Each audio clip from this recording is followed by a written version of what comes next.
Hi guys, आंनि मोनसे गोदान भिडिअजों लोगोसे गासै नोंथांमोनखौ बराय हरनाय थाबाय। स' आं दिनै नोंथांमोननो दिन्थिगोन आं मोखाङाव मा एप्लाइ खालामनानै मोजां मोनो बिनि बागै। दायो नायलांदो नोंथांमोना। आरो जाय मोजां मोनो लाइक, कमेन्ट, शेयार, साबस्क्राइब खालाम। आरो जाय मोजां मोना आं बिसोरखौथ' जेबो बुंला। बाट आङो दायो आंनो देलायनायाव मा नांगौ मुवा बेखौ दिन्थिगासिनो। मोखांनि गोनांथियानो जाहैबाय फार्स्टआव लेकमि आरो जनसन बेबी आइब्रु आरो लिपस्टिक। बे मोनब्रैया थाथारनांगौ आंनि थाखाय। बाद बाखिखौ आं बुंथ'ला। फार्स्ट टाइमावनो आङो मोखांखौ दैजों सुनानै लाग्रोखाबाय। बिनि उनाव कटन जिजोंहाय लासै आं मोखांखौ हुगारबाय। ফাৰ্ষ্ট টাইমত মই মুখটো পানীৰ লগত ধুই লৈছোঁ। তাৰ পৰা কটন এটা কাপোৰ লৈ কিনি ধুনীয়াকৈ মুখটো মুছি ল'লোঁ।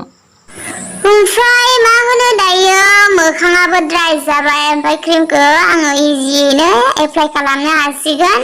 এতিয়া কি কয় মোৰ স্কিনটো অলৰেডি ড্ৰাই হ'লে মই এতিয়া ধুনীয়াকৈ এপ্লাই কৰিব পাৰিম ক্ৰিম। ओमफ्राय नै आं बेलेग क्रिमखौ इउज खालामा, मोजां मोना। बाट स्टिल मा होनो आं बे सानस्क्रिमा आंजों एडजास्ट जायो नालाय, बेखायनो आं बेखौ लगायो। এতিয়া মই सानस्क्रिमটো एप्लाइ কৰিলোঁ मुखत। চাই ল'বা তোমালোকে, যদি ভাল লাগে লাইক কমেন্ট কৰা। ओमफ्राय मा होनो आंनि क्रिम एप्लाइ खालामनायाबो जाबाय। नोंथांमोना नायलांबाय था आं मा खालामलाङोबा मा फुनो। মই এতিয়া মোৰ मुखत एप्लाइ কৰা क्रिमটো হৈ গৈছে। তোমালোকে চাই যাবা ভিডিঅ'টো। आङो मा होनो जनसन बेबी पाउडारखौनो फुनो। आं बेलेग पाउडारखौ इउज खालामनानै मोजां मोना। आंजों बे पाउडारा सुट जायो नालाय आं बेखौ इउज खालामो आरोना। মই এতিয়া इउज কৰিम जनसन बेबी पाउडार। मानसिफोरा जा गुफुर थायो नालाय, आंबो एसे पाउडार लानानै एसे मोखांखौ एसे मोजां खालामनोसै, एसे गुफुर एसे बिउटि खालामनोसै आरो जाहाथे नोंथांमोनाबो आंखौ लाइक खालामनाय बायदि, मोजां मोननाय बायदि ना। नायलांबाय था नोंथांमोना। ময়ো অলপ ধুনীয়া হ'ব কাৰণে পাউডাৰটো লগাই ল'লোঁ এতিয়া। ইমান ধুনীয়া ইমান বগা মানুহবিলাক থাকে না, ময়ো অলপ বগা হ'ব মন হৈ গৈছে। সেইকাৰণে পাউডাৰে ঠিকছে ধুমাধুম লগাম আৰু। एसे गुफुर जाबाय आंबो पाउडार लगायनानै। वा ओमफ्राय मा होनो नै आङो दायो आंना मोखाङाव एप्लाइ खालामबाय, पाउडार फुनबाय, क्रिम फुनबाय।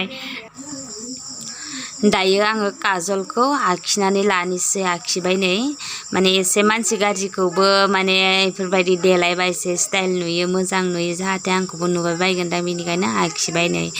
এতিয়া কি কয় মানে মই কাজল আঁকি ল'লোঁ অলপ।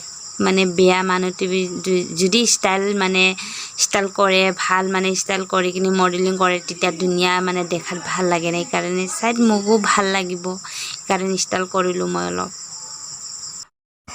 এতিয়া কি কয় চুলিটো অলপ ষ্টাইল কৰিম, দেখাত যেন ভাল লাগে। মানে বেয়া মানুহটো যদি ষ্টাইল কৰিলে অলপ মানে কিবা এটা লাগে আৰু, ক'ব নোৱাৰোঁ। आरो नोंथांमोना बेबायदि साननाङा दि जेनेबा जायाफ्रामा एसामिस रायलायदों मादों होननानै। आं लोगोफोर एसामिस लोगोफोर उन्दैनिफ्रायनो लोगो मोनदोंब्लाबो दासिमहालागै स्पस्ट एसामिसखौनो रायलायनो रोङा आङो। मिन्थावना खोनायो आरोना। ओमफ्राय मा होनो आं बारा एसेबां बुंबाय थाला। आंनि खानाय डिजाइन खालामनायाबो जाबाय, मोर चुलि स्टाइल কৰাটো এতিয়া হৈ গৈছে। ओमफ्राय आङो ना खानायखौहाय बेबायदि गोजा लायो आरोना एसे। सिगांनिफ्रायनो बारा गोसोमबो लानो मोजां मोना। ओमफ्राय जि गोसो आरोना, जाय माबायदिखौ लानो मोजां मोनो बेबायदि। गासैनिबो देलायनाय, गासैनिबो गाननाय जोमनाया बेलेग। ओमफ्राय नै दायो आं लिपस्टिक फुननोसै रेड कालार।